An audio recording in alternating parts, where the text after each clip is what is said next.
Hey, welcome to day 29 of our Proverbs journey. Man, it's been so awesome going through all of these, and today is special because it speaks about leadership and discipline and justice and anger, but it also gets into this idea about the fear of man, and this is so relevant for us right now. You know, fear of man shows up when we let other people's opinions begin to govern our obedience. It happens when approval becomes more important than faithfulness. Think about that for a moment. When being understood becomes more important than being true. When our image becomes more important than the convictions that we carry.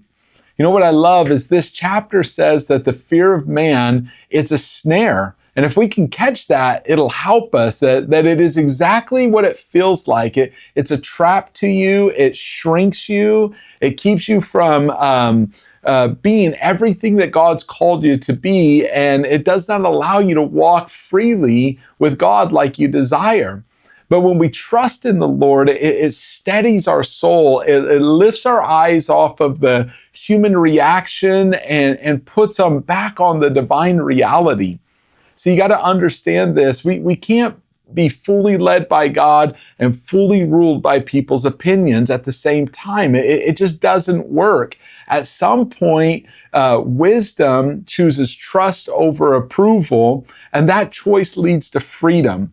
And that's what we want to inspire you to do. You know, one verse that stood out to me today is in chapter 29, verse 25. It says, "Fear of man will prove to be a snare, but whoever trusts in the Lord is kept safe." This verse gets right to the point. When people's opinions become this ultimate, you become trapped.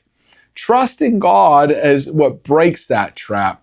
So I want you to carry this thought with you today, and it's this, that the fear of the Lord is what's going to strengthen you. The fear of the Lord is what's going to strengthen you, but when you fear people, it's going to pull you back. And so our challenge today is to obey God in one area without checking first on other people's opinions and worrying about what you look like. If God speaks to you, just do it. If God asks you to do something, just say, "Yes, Lord," and don't get all caught up in everyone's opinion and approval, and instead get focused on God and watch what happens. You're going to really enjoy this chapter. There's a lot of great insight here that will encourage you. But let's make sure we're not just reading, but we're applying it to our life. So take a minute and think about this. And man, can't wait to finish this up. Got just a couple more days. So keep on with us, and we'll see you tomorrow.